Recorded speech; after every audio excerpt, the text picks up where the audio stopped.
Hi, Ben. You're going to hate me. I'm sure I won't, but go on. You will. Look, as far as I'm concerned, listen, I'm 71 years old, and I'm appalled at what's happening to my country. Now, I am not far right, but why are you surprised that there is such a growth in the far right? Because they are fed up with successive governments, Tories and Labour, but doing nothing, sitting on their hands and doing nothing. You say it's not an invasion. Of course it's an invasion. Of course 40,000 illegal immigrants. And they're not illegal immigrants. They come here claiming asylum. Yes, so what's the matter with France? Under the Refugee Convention, which the UK has signed up to, they are allowed to claim asylum in any country that is a signatory of that convention, of which we are one. But anybody that destroys their documents, Ben, should James, you accept that that's their legal right to come here and claim asylum under our law. Now, you might not like that law, but you accept that that's their right. Why are they destroying their documents? I have no idea if they're destroying their documents. So if they do that, then... What's your evidence for them destroying their... Where have you read that? Do you know anyone that's done that, James?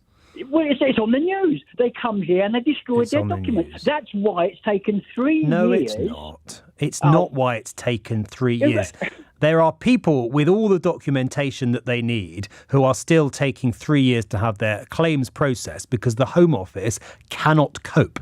And before you tell me that they cannot cope with the numbers, there are fewer people claiming asylum by about 30,000 than there were in 2004. Ben, you cannot get 2 pints in a pint pot. We are an island. Yeah. We can't afford to keep taking these people into this country. The 6th biggest country, richest country in the world, James. So what? But it's one of the smallest countries in the world. What proportion of UK land do you think is built on? I have no idea. 1%. But listen, we 1%. cannot... There's going to be problems. We are sleepwalking into disaster. Yeah, we are. And that is the rise of the far right that we are sleepwalking into. That is the disaster. It's the fact that it's the fact that the illegal immigrants are coming to this country every day. When do you say, Ben, enough's enough? When there's 100,000 a year, 200,000 a year? You tell me. James, I've already said that there is a massive problem when it comes to migration, a massive problem with enforcing our border security and a massive problem with dealing with applications. Why do you think that is the fault of the people who are coming here using their legal right to claim asylum in the UK rather than the people in power that have presided over this mess? Why aren't these people that are running James, away... Could you answer my question? Why is that their fault? Hang on, why don't they stay in front? I've asked you a very simple question. They're coming here legally to claim asylum in this country. We forced them to get here in order to claim asylum. They have a legal right to do so. Why is it their fault that it's taking so long to do so? Why aren't they claiming asylum in France? Because they have the legal right to claim asylum here. And they've got the legal right to claim it in France. They might have family here. They might have connections here. They might not speak French. We are an easy touch.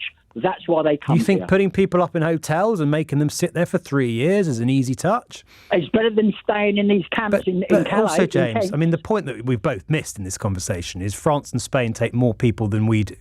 So they are claiming asylum there, and France is accepting them in greater numbers than we are. Ben, we are James, that's the fact, won't be around, my but friend. in 20 years' time, you don't like facts, do you? That is a fact. You say, why aren't they claiming asylum in France? They are. Well, then why are they still coming over here then? 40,000 a year. Why? Why should all the burden fall on France? Because we are an easy touch. We can give them homes, we can give them money, etc., etc. Our benefit system is far better, probably, than France. No, that's just not it. That's why they're accepting greater numbers, James. That's why they're taking more asylum seekers than we are. This argument, why don't they stay in France? They are. What if they don't speak French? What if they've got family here? What if they only speak English? Regardless, they have the legal right, and you might argue with this, to claim asylum in any country that they choose. That is the legal right that we have given them. You might not like that, but you can't then blame them for taking up the legal right that we've given them. Keir Starmer, your party leader's handling of the crisis in the Middle East. We've had a lot of concern voiced by some of your councillors. We've had councillors and people resigning from the party. Has Keir Starmer misjudged this one slightly, Ellie? I think Keir has been absolutely clear from the outset that that what happened in Israel was appalling. The attack carried out by Hamas terrorists was unthinkable.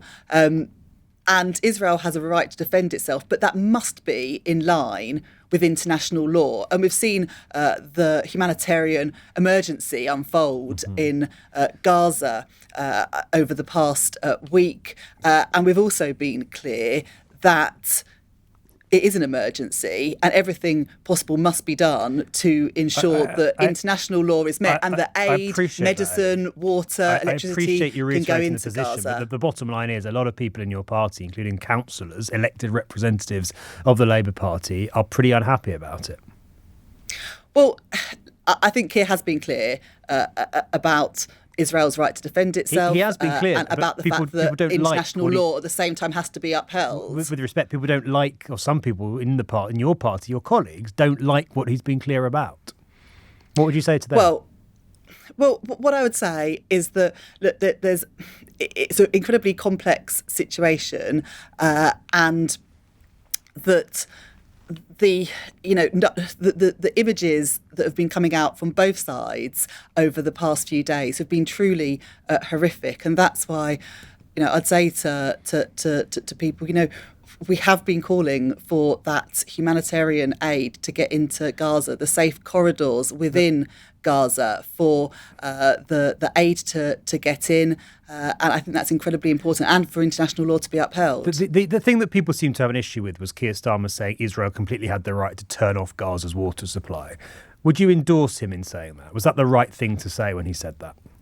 Well, I think Keir made it clear that any actions by Israel has to be in line with international law. Keir Starmer certainly thinks that water, electricity, medicine should be able to go in so why did he Gaza. Say that That's been our position from the outside. Israel has a right to defend itself. There are people currently held hostage in Gaza still, and Israel has a right to defend itself, to degrade Hamas's weapons. Okay. Let's not forget that Hamas is a terrorist organisation, and Israel has the right to defend itself against that. That's a very different position, Ali, from the one Keir Starmer spelled out a week or so ago. It was a mistake, ultimately, it wasn't for him to say that he supported Israel turning off the Gaza water supply. Keir has been clear from the outset that anything that Israel does has to be in line with international law.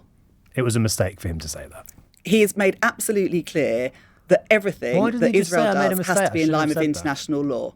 He's made his position incredibly clear. Then you want to get out of that ivory tower of yours and get around and start talking to people in public houses and in high streets, I mean, he's speaking for a lot of people in this country, millions of people, because I tell you why. We've got a housing crisis, Ben. We've got a cost of living crisis. We've got young adults living with their parents that can't afford to get out and rent. And whose fault's that, Kevin? Buy properties. Hang on a minute. Can I finish, please? No, who are you blaming for this? Honestly, this guy's put his head above the parapet, and he's saying what plenty of people are thinking in this country and saying. Now, Ben, you get around talking to people, you'll be laughed at. We've all had enough of the pussyfooting around. What do you think my job is if it's not to speak to people around the country? Sorry? What do you think I do sitting here day after day if it's not speaking to people around the country? I don't think you do much at all, Ben. I think, how many viewers have you got? Do you think you speak for London, let alone this country? Kevin, how many listeners have you got? Kevin, who do you speak for? Who do I speak for? You're speaking for yourself, sir, aren't you? And that's fine, but you're not speaking for anyone else necessarily. No, I speak for everybody I speak to. You speak for everybody. You speak to the whole country. The next election will be won on this point, Ben. You live in cuckoo land, right? Ben. Let me go back to the point, Kevin. Let me go back to the point you were making. You say we've got a housing crisis. Who's more responsible for the fact we've got a housing crisis in your view? The bloke who's deputy chairman of the party that's been in power for 13 years, or some migrants on a barge in Dorset? Right, Ben, we've got a housing crisis because we're overpopulated. Do you not understand that? Do you think it's also because we haven't built enough homes, Kevin? We've got 1 million people, Ben. We've got 1 million people approximately coming to this country every year. Huh? The city... There's 650 to 750 to possibly 1 million. And what proportion of those are coming on small boats, Kevin? Ben, we've got a population. It's a small fraction, isn't it? Do you know we haven't got a stock, Ben? Do you know, have you ever heard of housing stock? Yeah, we haven't built much of it, have we? Do you understand that? We haven't built much. Yeah. Whose fault's that, Kevin? We need to build a million houses a year. You haven't answered my question. Whose fault is it that we've not got enough homes for the people of this country? Smart guy. So it's Tory, is it? Tell me how many houses Labour built in the last Yeah, year when it's they were the last in power. politicians. You're right. They didn't build enough either. It's the politicians, isn't it, that are at fault for us not building enough homes. It's not the people coming over here claiming asylum. We can't. The country's not. We haven't got the housing stock, Ben. Do you not understand that? Well, none of you understand that. It's simple. Kevin, we that's haven't why I'm got the saying housing we need. stock. That's why I'm saying we need to build Ben, more. If we have to put these poor people in a barge until we can sort something out, they should be grateful for it. Grateful, Ben. So however we treat them, they should just be grateful because they're here. Is that the point? What do you mean? However we treat them, they're getting health. Where do you draw the line, they're Kevin? Food. If they start being abused in the street, do we just say, oh well, they should just be grateful they're here at all? No, I'm not talking about abuse in the street. I'm talking about they're getting health. They're getting food. They're getting accommodation. They're getting warmth. Wow, they should be grateful. We're giving them. When did the bar get so low, Kevin? Hang on. Do you know people are going to food banks in this country? Kevin, come on, Ben. We've gone in less than a century from the country of the kinder transport to the country where we should be telling people they're grateful they're getting food. The kinder transport, Ben. The kinder transport was mainly a Jewish people. Kevin, I know what the kinder transport and I don't have a problem with any of that, Ben. That's good to know, Kevin. James, I know that's not your real name, but you are a serving police officer. Your thoughts on this? Hello. It's worse than what Peter said, Ben. It's much worse. I've been a police officer for a long time now. I've just seen it going from being very, very good to being absolutely terrible. There are 5 problems with the police. 5 problems? Okay, hit me. Morale, experience, training, and leadership. So I'd love you to play the clip when Theresa May was warned by the Police Federation that what her cuts would have consequences, and she told the Met Federation they were a crying wolf. And her words have come to bite her in the back and bite her in the back. So first is experience. We have no experienced police officers left. All the sensible police officers left. All the good police officers left. We now have nearly 50, 60, 70% of all frontline police officers have less than 4 years service. James, just to jump in, why did they leave? Why would you stay? Your pay's cut, your pension's taken away from you. Why would you stay? So the 20-odd years of policing, I'm at quite a high rank, I'm earning less than £60,000 a year. Right. And you've seen in that time your force, your colleagues effectively decimated. Well, people just come to work and cry because they can't cope. It's awful. People who are good people, you pay peanuts, you get monkeys. The pay in the police is terrible. 26% pay freeze I've had. So a cut over the pay freeze, the cuts. So 26% now. The junior doctors have gone on strike, everyone else has gone on strike, the police cannot. Well, that's the thing is you can't go on strike. We're over a barrel, so the government can do what the heck they want to us because they can. And they do, and they hate us. Ever since Plebgate, ever since we looked at Leveson, all those things, the government decided they despise the police, and the Tories hate the police. Their actions show it very clearly. Well, of course, they'd say they're the party of law and order. They're the party that's recruiting 20,000 new officers. Every part of the criminal justice system is absolutely broken. They've completely smashed probation, courts, barristers, police, CPS, youth justice. Everything has broken. It's completely destroyed under this government. They have destroyed the police. And you're saying, James, that is entirely because of the funding cuts we saw at the start of the day. 100% of the cuts. If I told you you're going to work for 30 years and at the end of it you get a nice pension, you take the rubbish hours, you take the rubbish conditions. If you came to my station and saw it stinks of urine because the sewer system doesn't work, and I have to work in there all the time, the aircon doesn't work, everything's broken. So everything is bad. And the only good thing about it used to be we could put villains away. That was all that kept us going, putting villains in prison, because I hate villains. I hate them. And yet every single day I can't do it because something doesn't work. 4% detection rate on crimes, that's embarrassing. It's utterly shameful as a country that we're there. I'm ashamed to be a police officer, not only because of people like Carrick, but it's because of the leadership we've had. Appeasing the politicians. Bernard Hogan Howe, hang your head in shame. You were put into place as a hatchet man and destroyed the police with your mate Theresa May. All the experience gone. The training's woeful. They've closed all the training centres down. Hendon's gone. Wrighton's gone. All gone. The police officers get trained at universities by people who aren't police officers to do police work. All the streetcraft gone. Peter was right. You know, you learn by osmosis as a police officer. You learn by watching other people who are better at their job than you are, teaching how it's done. You know, if everyone's under 25 years old and less than 2 years service on a team, going out pushing uniform cars around all day long, what do you think is going to happen? You haven't got an old hand saying, son, this is how it's done. How big a problem is that, James? Because the government will say, look, these figures, the fact that crimes aren't being tackled, that's exactly why we are increasing numbers again. We're recruiting 20,000 police officers. But it's not just about numbers, is it? So, say, for example, you are a professional football team and you've got the world's best, you know, you've built a team and built a team and built a team. Then you let all your stars go for free and you play your under-16 team. That's what's happened to the police. So how do you expect the police officers to be able to... So, you know, you don't replace, you know, Neymar with little Johnny who's playing within the 14s. You replace Neymar with Mbappe. That's how it goes. And in the police, we've just lost all the experience. You don't expect people to learn. It takes 5 years to become a good detective. So even with numbers having increased almost to where they were 13 years ago, you're saying it's going to take years for that expertise and that experience to be built up again? No, but they won't have that expertise. It's gone. All the arts of being a police officer, how to work people over, how to interview people, how to question people, how to get people on side, turn them into informants. All of those things have gone. That's really frightening. That's really frightening, James, because what you're telling me is, even in a few years, even 10 years, that institutional insight, that institutional experience still won't be there because the people who would normally pass it on to the next generation have gone. They've thrown the baby out of the bathwater. That's what they've done. They've thrown it all out. I can't begin to tell you how bad it is. And there are people like me, 20 odd years left. So instead of working 30 years, I've got to work 40 years for less pension and for worse conditions. The whole system is broken. Our leadership is awful.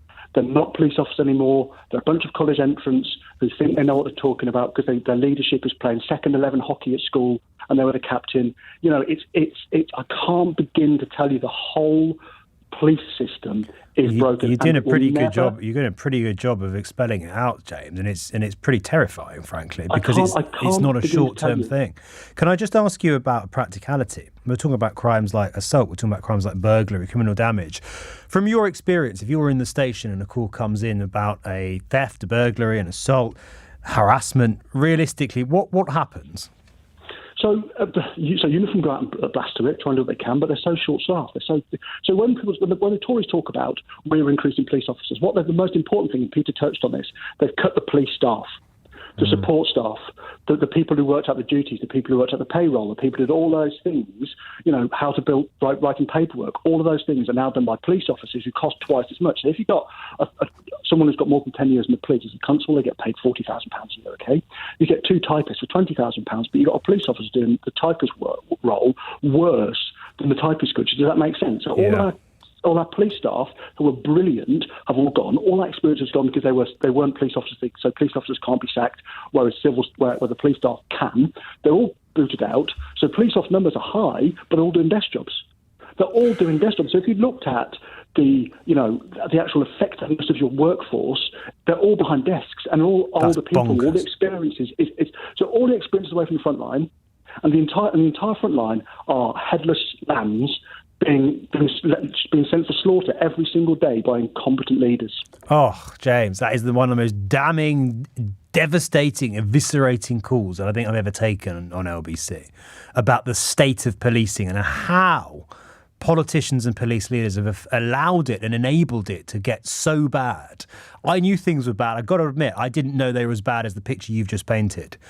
And I find it pretty terrifying because what it means is as police numbers increase again, as investment goes up again, the problems aren't going to go away because that expertise, that institutional experience that is so key in any organisation, particularly one like police force, has gone irreversibly. And I find that really, really concerning. You're an expert in self-flagellation, aren't you? We did this. Handed this back. We handed it back. There was 51 countries involved in ISAF that went into Afghanistan and went in because they were harbouring terrorists and growing opium supply and heroin to the world. Yep. We haven't been involved in combat operations in Afghanistan since 2014. No, but we did have a peacekeeping force. Our role was purely training and advisory. We didn't have a peacekeeping force. We were trainers and advisors since 2014. The idea that all these hundreds of interpreters went out on combat duties with British troops is rubbish. Well, they did initially, Paul, didn't they? Before 2014, but most of these guys turning up on the beach in Kent are in their early 20s. They would have been about 15. What's your basis for asserting that? Sorry? What's your basis for asserting that most of the Afghans turning up on small boats are in their early 20s? You can see them. See them coming. There's pictures on the BBC website. Oh, right, and you can tell who's Afghan, can you, just from the pictures? You have a good idea. You have a good idea whether someone came from Afghanistan or another country. I've seen pictures and I've seen the young lads interviewed on telly that they're saying that they're 15 and whatever and they need But help even and then, this, Paul, what if they are? What if they never served as interpreters? What if you're right, but they are fleeing violence and persecution? Hold on, Paul. What if they? Do you think Paul, we should have stayed in Paul, Afghanistan, Paul, building up their nation state? Paul, what if they are fleeing persecution and violence at the hands of the Taliban?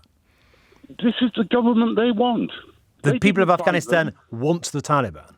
Yes, they do. They And seem that's to be the why majority. that's They've why taken thousands control of the upon country. thousands are fleeing and didn't have fled the country because they they're so didn't happy with the resist. government.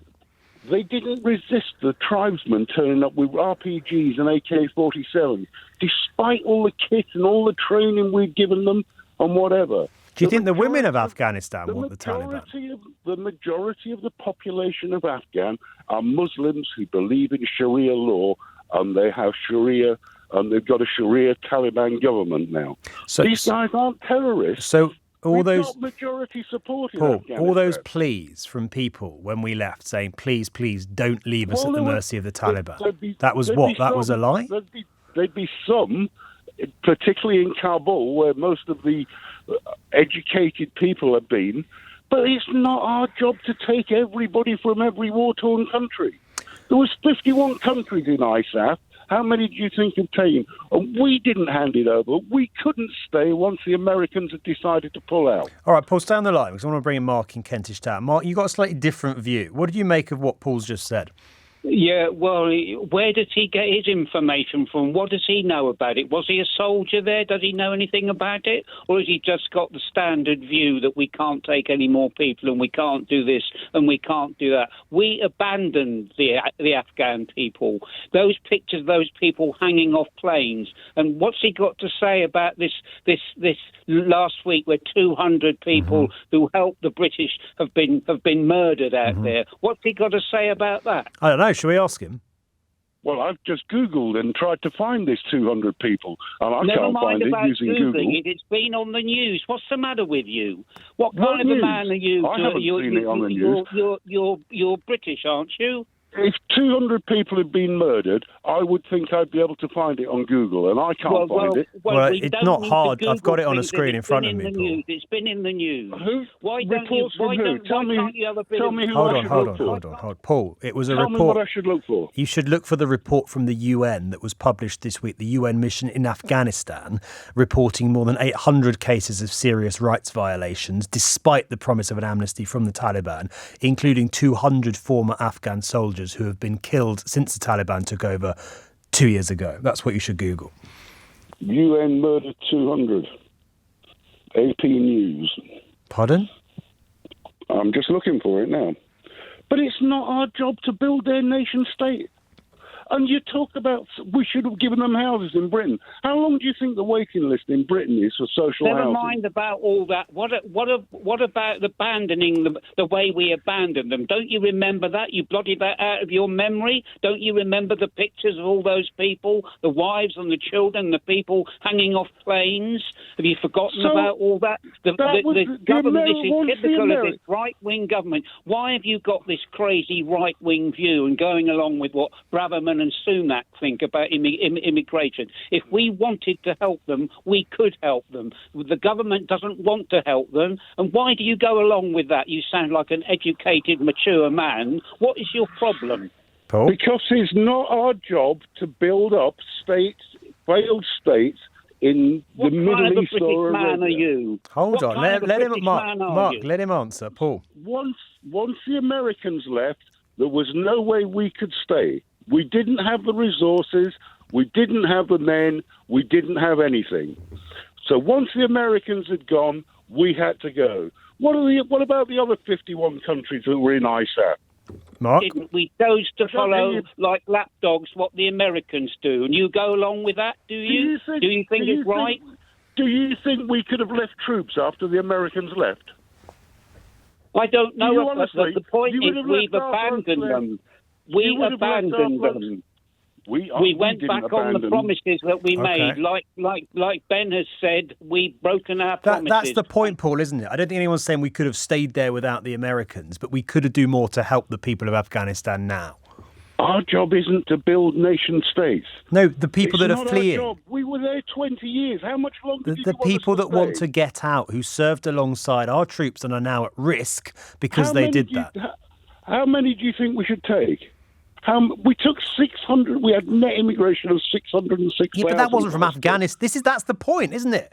That was hundreds of thousands of people from Hong Kong and Ukraine, who presumably you were more than happy to welcome. Women and children. Weren't you, Paul? Do you dispute? Paul, do you dispute? Were you more than happy to welcome the hundreds of thousands of people who have come here from Hong Kong and Ukraine? Yes or no?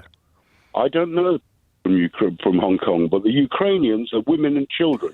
Right. They're fleeing somewhere where a murderous tyrant has invaded their country. So Afghanistan, these people are leaving their home country. It's their country. So if you're fleeing Putin's aggression, you're fine with it. But if you're fleeing the violence of the Taliban, tough luck, in your view. I'm afraid to an extent it is, yes.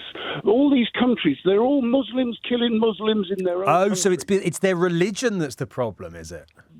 They kill more Muslims, kill Muslims, and that's okay then. If it's someone of your religion that is after you, then it's okay.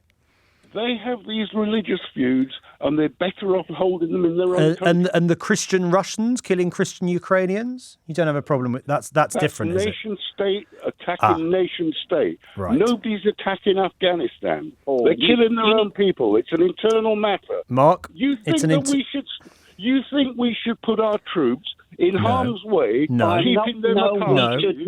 We should not break the promise that we made to them. That is what Ben has been saying, and I completely agree with him. And you're just a right wing rubbish. Why do you go along rubbish? with right wing rubbish? Right wing rubbish. Yes. How do you respond to that, Paul? You're a right wing rubbish. Well, he's the sort of idiot who goes on about Boris Johnson's corrupt and all this, and the Tory well, of course MPs he are is. making Well, so millions. you're just proving the point. You are a right-wing rubbish person if you think if you think I'm pro-Boris Johnson. That's the last thing I am. You want to sort yourself out, sort your facts out, and get a bit of British compassion. He's the typical, I haven't got compassion for people in countries thousands of miles away. It's none of our business. You don't have any compassion for them, Paul. You don't have any compassion. You don't have any compassion. So the 200 former Afghan soldiers that have been butchered by the Taliban, it doesn't stir you in any way. They're Afghan soldiers. They're in their own country. What about the women, the girls who had, dreams and hopes? What about the girls who had Paul? What about the girls who had dreams and hopes, who had their education taken away overnight? There isn't many girls just leaving don't care. Afghanistan. Well, they can't, can they? 85% of them are men. You just don't care. It just doesn't move you in any way. No, it doesn't. No, there's lots of wars all over the world. So you feel real empathy. You feel all real empathy with the Ukrainian people, but just none with the people of Afghanistan. Because they're women and children. Is it because they're white? No, it's because they're women and children. You've just told me a racist.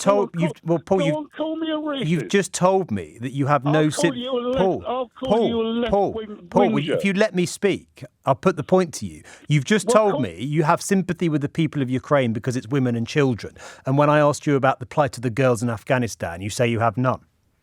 The men in Ukraine are standing and fighting off the invasion of their country. We're looking after their women and children who need to get away. Right. They will go back. But you don't think we have any obligation to the women and children of Afghanistan? It's not women and children coming here. You see, you're conflating this and you're making But it is, isn't it? We've had cases of female judges facing persecution by the Taliban. It is women and children. How many women judges have you seen? Do you think we should allow women and children from Afghanistan to seek for a safe haven here? No. So the women and children from Ukraine can come, but the women and children from Afghanistan can't. It's not our country. Paul, every single reason you've given for your difference between Ukraine and Afghanistan just falls apart. First, it was the religion. It was Muslims attacking Muslims, and that's okay. But when it's Christians killing Christians, that's when your sympathy starts creeping in. Then it was because they're women and children. But when it comes to women and children of Afghanistan, you don't care. What's the real reason? What's the real reason? I don't think it's our job to interfere in these countries. I think it was a disastrous decision for us to go into Afghanistan. We only did it because we got chased out of Iraq. Pursuing these stupid foreign wars in places that are nothing to do with us is none of our business. But we did it, didn't we? We did it nonetheless. And you say, well, that doesn't mean we have any responsibility to the people of that country. I completely disagree with you. I couldn't agree with you. I disagree with you more, Paul. I'm afraid. I think we do. I think we have a particular duty to the women and children, but also to the men, who in many cases are the first in harm's way when it comes to some of these groups. The Afghan soldiers that are being rounded up and killed by the Taliban because they are soldiers. Paul, thank you for your call. Mark, thank you for yours. And Mark in Kentish Town, Paul and Mariah's on. If people want to come to this country, it's not just to escape persecution, but to live a better life and be prosperous or whatever they want to do, is the first thing they need to do is learn the language, because you're not going to prosper. I mean, me personally, I'm thinking about going to live in Thailand because I think the Great Britain, the great's gone out of this country at the moment. So I'm thinking about to go into Thailand, but all the time I'm saying to myself, well, I can't do those jobs. Can I prosper not being able to speak Thai? And so you'll learn Thai when you go there, Phil? Well, I may not go there because it may affect the opportunity for me to do anything that will be successful. But why wouldn't you just learn Thai? Because at my age, at 55, with the greatest respect, if I was 15, I'd learn Thai quicker than 55. Okay, but if a 55-year-old migrant comes here, you'd expect them to learn English? No, what I'm saying is what we need to be thinking about is for what reasons they want to come to this country. I have come across people in most recent years when I talk about life to them, they're not, let's say they're not UK nationals, and they're absolutely focused on having a life in their own country, but having a property in the UK for when they get old. Because guess what? We're all going to get old, for the free healthcare. So unless you've been someone on the front line on the NHS... So do you think it's the free healthcare that people are coming here for? I think, well, you answer my question. Why do people travel to this country? Why do you think more are staying in France and Germany and Italy and Spain? Why do I think more migrants are staying there? If it's all about free healthcare, they'd all be trying to come here, and they're not. Most of them are staying in Europe. No. Yeah, but, since we've opened it, forgetting Brexit, since we've had the free movement of people, I don't know when that was, but, But we don't have free movement of people. Say again, sorry. We don't have free movement of people. Well, what I mean was, we before Brexit, forgive me, I'm not a politician, I don't monitor everything, but there was we signed up to something where you can move around Europe and that you could have a free movement of people within the country. Yeah, within the EU, yep. So, that's right. So basically, what I have to say, going back to the Greek economy against the German economy, and I'm all trying to be under the euro and all trying to put the same things in, you can only do that if all those countries offer the same services. So what I'm saying it to you is you've got an NHS that doesn't work, that's costing this country £200 billion a year. So what do you want us to do with the NHS, Phil? I want to scrap the NHS. And do what instead? And have private health care. And how you get the private health care is via the HMRC. Why would you do that? Paying taxes. Why would you want to do that? Because we do live in a... It's Ben, isn't it? Sorry, it's Ben. Yeah. So we do live in a society, Ben, unfortunately, that everything that's free gets abused. But who's abusing the NHS? Well, everything that's free gets abused. Who's abusing it? Okay. Well, you know what? The problem that we've got is, that everything has to be... It's like we could talk all night. But no, Phil, who's abusing it? My mum had to go to A&E a couple of weeks ago. Is she abusing the NHS? No, hang on a minute. So what was your mum's experience like at the... Pretty shocking. Shocking, right. Shocking. But why do you think that is? I've I've recently, as recent as 5 days, had a procedure done with the NHS. But Phil, why do you think what do you think the problem is, and why do you think that privatising everything is going to make it better? Because if you privatise it, you get your insurance and you pay for insurance yourself. If I want to find a hotel, I'll go on TripAdvisor and pay the best hotel that I think fits my needs and pay the money for it. But I don't understand who you think is abusing the NHS. There's too many people using the facility because it's free. And once you do that, all we're doing is throwing more and more money every year. Is it migrants that you are saying are putting too much pressure on the NHS, Phil? Is that what you're saying? I'm saying as your population grows, something that's free, and we are. And what about all the foreign-born doctors and nurses that keep the NHS running? Yeah. Well, all the foreign-born. Let me just say something. So what's changed from 30 years ago, when the majority of the people that worked in the NHS were British? Yeah. What's changed is they've all gone abroad because half of them have gone abroad because they're not paid enough. That's what's changed. Precisely. So the quality has gone out the NHS, and what we're doing now is foreign-born doctors and nurses don't have the quality of those that are British. They don't have the compassion. What? Right? And I've used I've used the NHS in the last 5 days. Foreign people don't have the same compassion as British people. Is that what you're trying to tell me, Phil? I'm not trying to tell you that. I'm telling you that. Listen, at the end of the day, what we've got is, we could talk all night about this, which would be great, but the elderly in this country that have seen warplanes coming over this country, in my opinion, should get a different and talking of compassion, which other European country is planning to lock up vulnerable child refugees and then deport them? Is that the compassion? Is that the sort of compassion we're talking about here?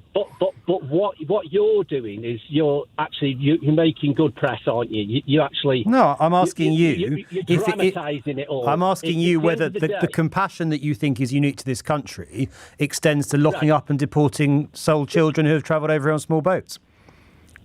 So let's just for 1 minute. So if we keep growing the population of this country, which is growing because people are getting older and living longer, not because of migration. Hang on, we need to keep throwing billions of pounds into a bottomless pit called the NHS that doesn't work, Ben. It doesn't work. The quality of care in the NHS, you're on a conveyor belt. I tasted it 5 days ago, okay? I'm saying there's several things that need to happen. We need to shut that monster down for starters, and that might make people realise that there isn't the gold on the streets that we think. And all the people who live here now, they just have to fork out for insurance. Well, that's the compassion you want to see. You know, you pay through. Who pays the $200 billion a year to fund the NHS? The working man. So the compassion that you want to see, Phil, is people already struggling to pay their bills, seeing their NHS abolished and privatised, and then having to cough up more money in order to see a GP. No, because it's all relative, isn't it? So if I earn £500,000 a year and I pay into the HMRC 50% tax, if I'm earning £50,000 a year and paying sort of 30% tax, I'm still entitled to self-health care. It's not if I'm ill, I get the same health care as the £500,000 man that's ill. That's not the point. There's an easier way to do it than that. But what I'm saying is, and this is the truth, Ben, I'm not making this up, I know people that are non-nationals that are absolutely saying that they want a house in the UK for when they're older and a house where they come from. And I'm not I'm not doubting that you know one or two, Phil. But I know a lot of non-nationals that are keeping the NHS propped up. I've spoken to non-nationals who came here fleeing the most awful persecution and horrors in places like the Yemen and Syria. I know people child refugees. I've spoken to child refugees who, if this policy goes ahead, wouldn't have been given the new start and the safe haven in this country that they were given. They would have spent weeks behind bars and then deported to God knows where. That is what we're talking about here. I don't really see how privatising the NHS has anything to do with it, but you seem to think that people who aren't born in the UK lack the compassion that we do, and in the same breath seem to suggest that we are right to be locking up children who come here unaccompanied. This is just a war on motorists. It's a cash cow. We're so angry because we know Sadiq Khan has lied through his teeth to get this through. What do you think he's lied about, Tony? Hold up. And the bottom line... hold on. What do you think he's lied about? You got to explain that. I will in a second. The bottom line is that this will go to pay per mile. This is why people are so angry.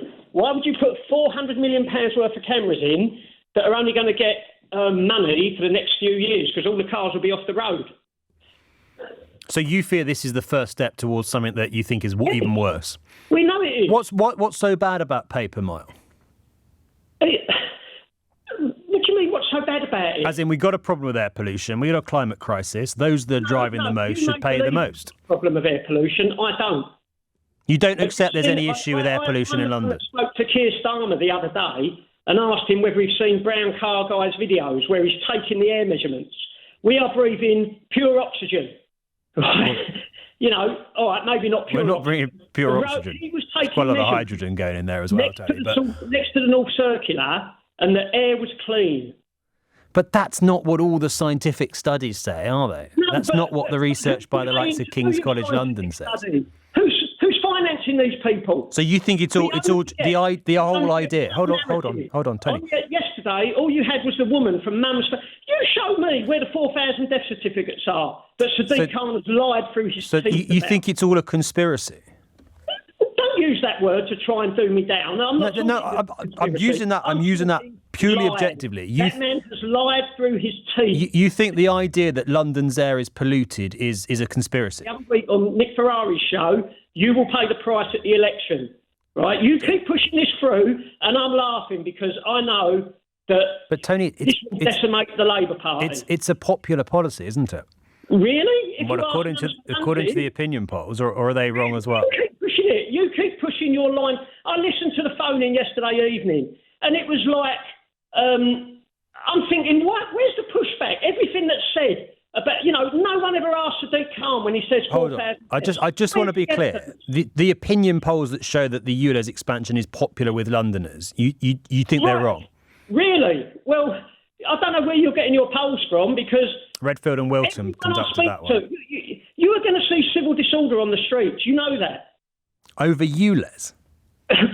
You sound surprised. You've got no idea. Are you one of the people living in the bubble in the middle of London? No, I live in outer London. You sound surprised that people's lives, the 4,000 deaths and the one poor girl that died that has the pollution on her death certificate, right? Has anyone priced in the suicides that are going to be caused? The missed hospital appointments? A friend of mine, his children racked up £600 worth of fines visiting him in hospital, right? Because the QE hospital in Woolwich is just the other side of the ULEZ. And they didn't know. They live in Kent. Fines. Okay. What? Because they had to pay. They had to pay. What moral is that? And that was ULEZ or that was congestion charge? That's ULEZ. They put the cameras up half a mile from the hospital. Now you think that people are going to take this? They will not take it. We're being pushed too far. Is that the case with the wider green agenda, Tony, or do you think that actually ULEZ, as long as there was more support for people, polls, right? You talk about opinion polls. If you ask me, do I want cleaner air? I'll say yes. No. This is about the first world country. Our air is remarkably clean. It's ridiculous to say it's poisonous. I mean, that's what the scientific studies show. I'm not a scientist. You're a scientist. You're not a scientist. Tony, just give me Tony. Can I speak? Yes, please. I'm not a scientist. You're not a scientist. When the scientists say that this air is dangerous and it's possibly deadly, why are you so convinced that they're lying? I'll tell you why I'm so convinced. That you've got to find out who are financing those scientists. And here's one little thing that makes me question the whole. Who is financing them, Tony? No, I'm not saying. So you don't know? You've got no idea who's financing. You've just written. Why don't you go and look at who's financing them before you start writing them off as some sort of conspiracies? No, I'm not writing them. You're saying those scientific studies are false. Certain things make my radar stick up. Right? We are not. What makes your radar stick up? We're being indoctrinated. When the BBC have a policy of never putting anyone up who offers a different argument. Well, maybe it's the BBC that's funding the climate studies. No, but what I'm saying Come on, this is just conspiracy theory nonsense, Tony. No, I'm not. It's pure conspiracies.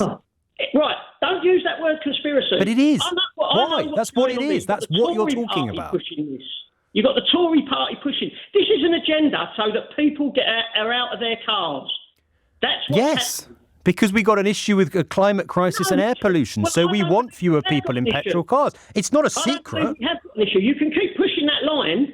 I know that the air in London. There are not You 4,000 know. deaths. So the Do you scientists are agree wrong, with Tony, me? but you know Do that the air in agree with London me is there's clean. not 4,000 deaths. So you know the air in Do you London is agree with clean. me there's not 4,000 deaths. Tony. Or am I the conspiracy theorist? Yes, you are, with respect. That is exactly what you are. And I mean that respectfully, sir, but that is exactly what you are. That's honor if that's what you want to tell But me. you're the one telling me that the scientific studies that you don't know who's funded them must have been funded by somebody with some sort of agenda. Someone is spinning all this rubbish. Someone Who do you think it is? I've got no idea, but someone's got. You've got no idea. But somebody is spinning it. And no, the Tory party are involved in this because Right. Rishi Sunak. So the Tory party that opposes ULEZ expansion is pushing ULEZ expansion. Listen, this was pushed through by Boris Johnson, right, in 2016. You've now got Rishi Sunak could stop this tomorrow, but he won't. And we know it's money. That's all it's about, money. So you don't think there's any desire at all to tackle pollution? It's just about making money? I'm sure somewhere along the line someone's thinking, oh, well, it'll help clean. But if our air is already really clean, I mean... And Tony, just finally, your evidence for saying our air is really clean is... Have you seen the videos? You haven't seen them, have you? The Where videos. the guy's going around with the meter. The worst air is on the tube. You know that, don't you?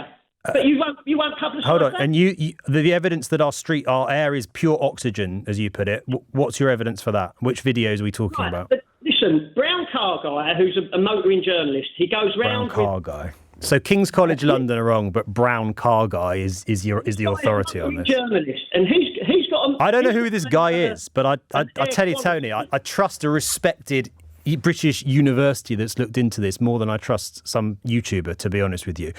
I don't know who that guy is. I don't know what he said, but Tony, I think to dismiss all the evidence about the quality of air in London on the basis of a video you've seen on YouTube, you say it's not a conspiracy, and with respect, my friend, I think that's exactly what it is. If we're going to create a bank holiday which is estimated to cost the economy £1.2 billion, and then not even hold the coronation on that bank holiday, have it on the Saturday instead, what's the point of having the Monday off?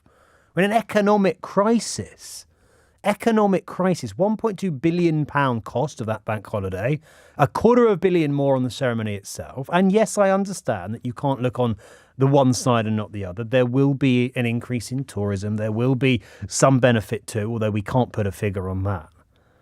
I just think the sums of money that are being spent on this event are obscene.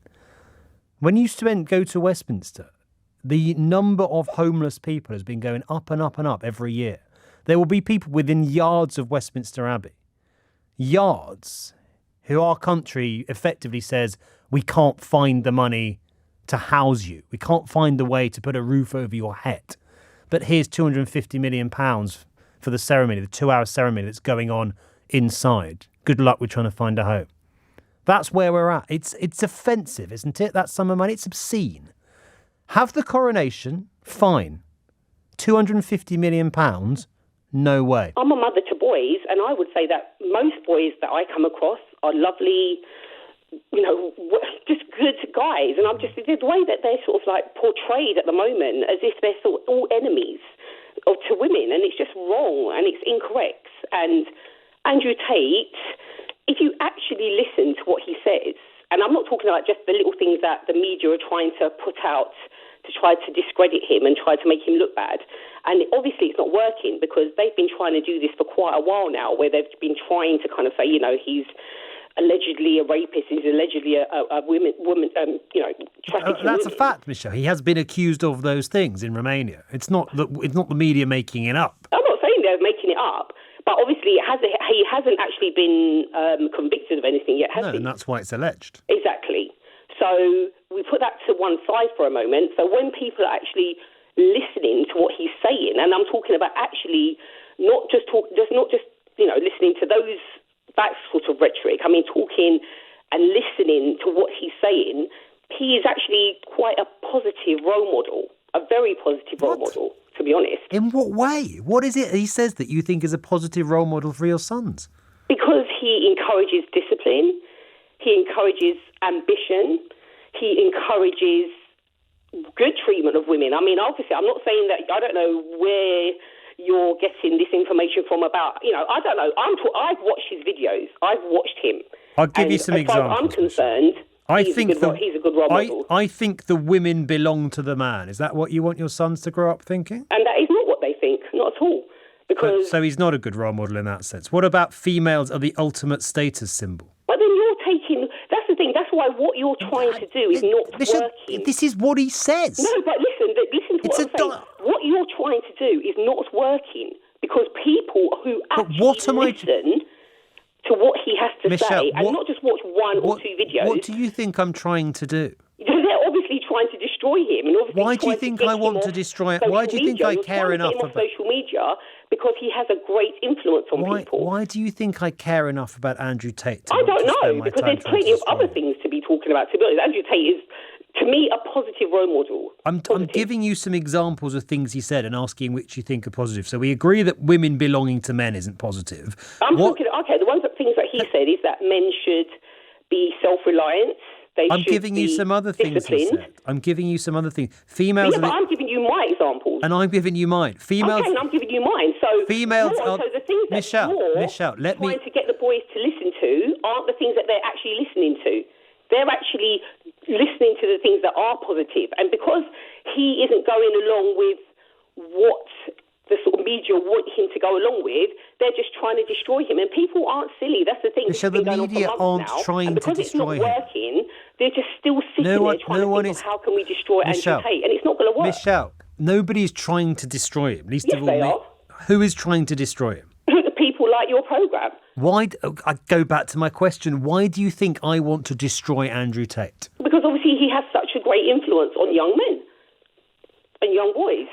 And women. It's not even, and the thing is, it's a lot of women watching as well, and they agree with what he says. Hold on. So me giving you direct quotes of things he said and asking what you think of them is me trying to destroy him. Yeah, because it's not working. If it was working, rather than me asking you, people would have stopped clicking Michelle, on watching his videos. Rather than me asking you whether you think someone who talks about females being the ultimate status symbol, who boasts about how he threw a woman's belongings out of his apartment window, who goes on about females' weights, who says things like depression isn't a real illness, it's made up.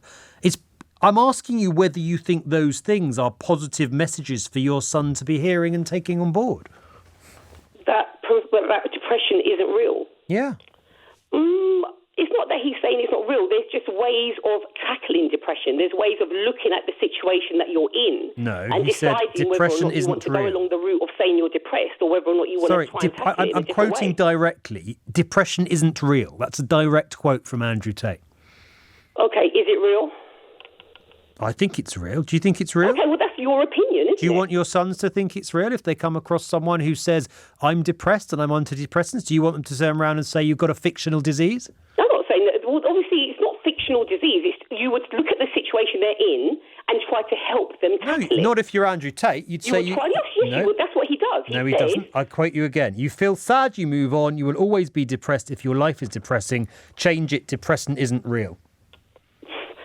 Or you can try to pander to to people's, it's just nonsense. I'm just telling you now, whatever you're trying to do is obviously not going to work, and it's not working. That's why people are watching him. I'm trying to ask what you think about some of the stuff that your sons are hearing and that you think is positive, and I'm trying to ask you why you think that is. What about this one? If they came across someone having a heart attack who was overweight, would you want them to help? Because Andrew Tate says, I would not administer a CPR unless you're a hot female. If you're some fat dude and you just had a heart attack and I don't know you, you're going to die. Is that a good way? Why don't you get him on your show and talk to him? Is that a good way to go? Why don't you get him on your show? No, hold on. Is that a positive message for kids to be hearing? Why don't you get him on your show? Michelle, I'm asking you a question. Is that a positive message? I don't know. That's just a ridiculous quote. This is ridiculous. Yeah, I agree. It's absolutely ludicrous. No. But the things that you're trying to bring up that he said, Try and there's hundreds. There's so many videos of him talking positively and encouraging young men. And all the media do is try to take encouraging out things them that to do what? he has said. I mean, like I said, maybe I'm not articulating myself very well, but you know, my sons are great gentlemen. They're great boys.